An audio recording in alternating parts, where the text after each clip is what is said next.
International Islamic Research Center.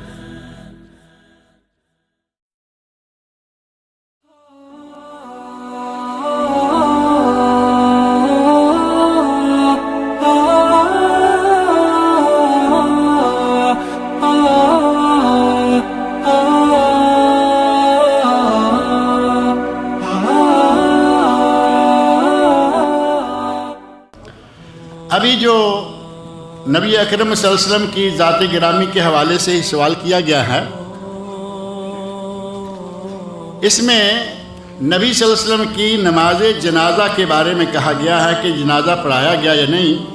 شیخ تمیم صاحب بار بار کہہ رہے ہیں کہ مختصر کریں تاکہ سوالوں کے جواب زیادہ ہو جائیں۔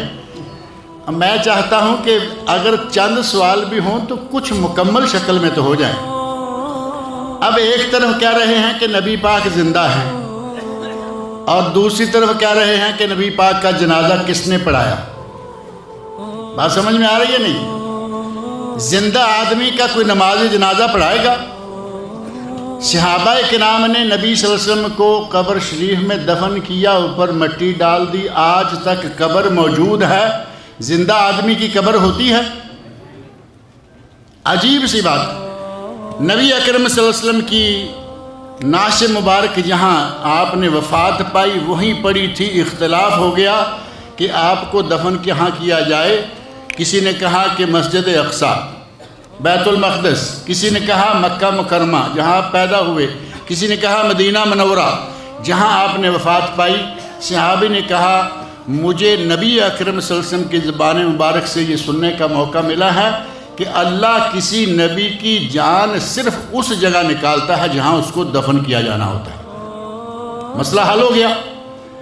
کسی نے کوئی ذہن میں بات نہیں رکھی کہ ہاں اب کسی اور سے بھی پوچھیں گے، جیسا کہ ہم کرتے ہیں، جلسے میں بات سن کے جائیں، دل میں وہ اپنی جگہ کنڈی قائم ہے کہ ہاں پھر بھی پوچھیں گے اپنے کسی مولوی سے کہ یہ بات صحیح ہے نہیں۔ سارے صحابہ نے قبول کر لیا، نعش مبارک کو اس جگہ سے ہٹا کر اسی جگہ قبر کھودی گئی۔ اب یہ جگہ کون سی ہے؟ ام المومنین حضرت عائشہ صدیقہ رضی اللہ عنہا کا حجرہ مبارک، یہ آپ کا کمرہ ہے، اور حجرہ مبارک کی کتنی وسعت ہے وہ آپ دیکھیں۔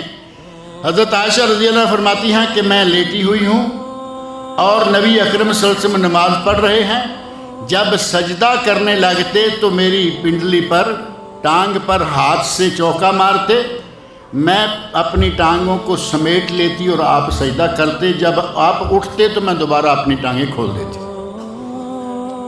نبی اکرم صلی اللہ علیہ وسلم کا دربار عالیہ کہہ لیں، نبی صلی اللہ علیہ وسلم کا قصر کہہ لیں، پیلس کہہ لیں، محل کہہ لیں، اتنا بڑا تھا کہ ایک آدمی سویا ہوا ہو دوسرا آرام سے وہاں نماز نہیں پڑھ سکتا تھا، صلوات اللہ وسلام علیہ۔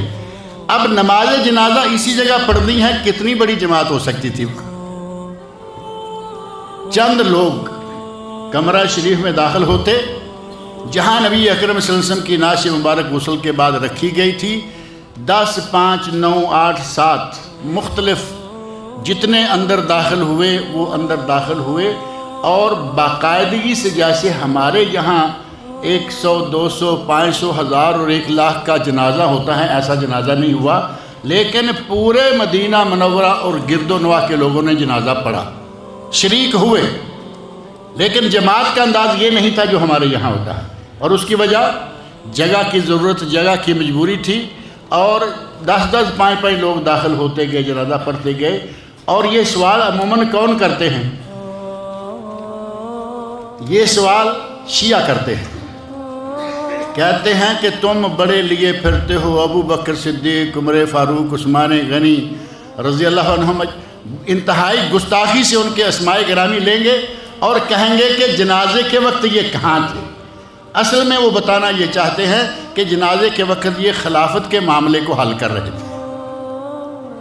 میں حضرت علی رضی اللہ عنہ کا اسی طرح ماننے والا ہوں جیسے آپ سارے ماننے والے ہیں۔ مانتے ہیں یا نہیں حضرت علی کو؟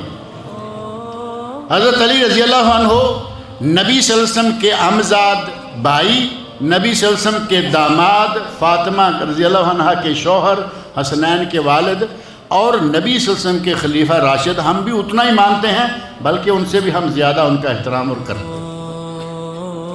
لیکن اس کے باوجود میں سوال کرتا ہوں ان سے کہ اگر ابو بکر صدیق، عمر فاروق، عثمان غنی رضی اللہ عنہ نے جنازہ نہیں پڑھایا، تم بتاؤ کہ تمہارے علی نے پڑھایا؟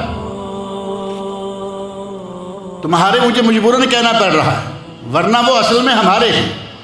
لیکن اگر 3 کو ہمارے کھاتے میں ڈال کر 1 کو کھینچ کے اپنا بناتے ہو، بتاؤ تمہارے علی رضی اللہ عنہ نے جنازہ پڑھایا تھا؟ انہوں نے بھی نہیں پڑھایا۔ سارے لوگوں نے اسی طرح جنازہ پڑھایا جس طرح کہ میں نے ایک کیفیت بیان کی ہے، اور آپ کا جنازہ اسی طرح ہوا۔ اور جتنے لوگ مسلمان، مرد و زن، بچے، بڑوں نے، بچوں نے، مردوں نے، عورتوں نے، سب نے جنازہ پڑھا۔ لیکن ایک جماعت نہیں، اب سمجھ لیں کہ کتنی جماعتیں ہوئی ہوں گی، اس انداز سے نبی اکرم صلی اللہ علیہ وسلم کا جنازہ پڑھا گیا تھا۔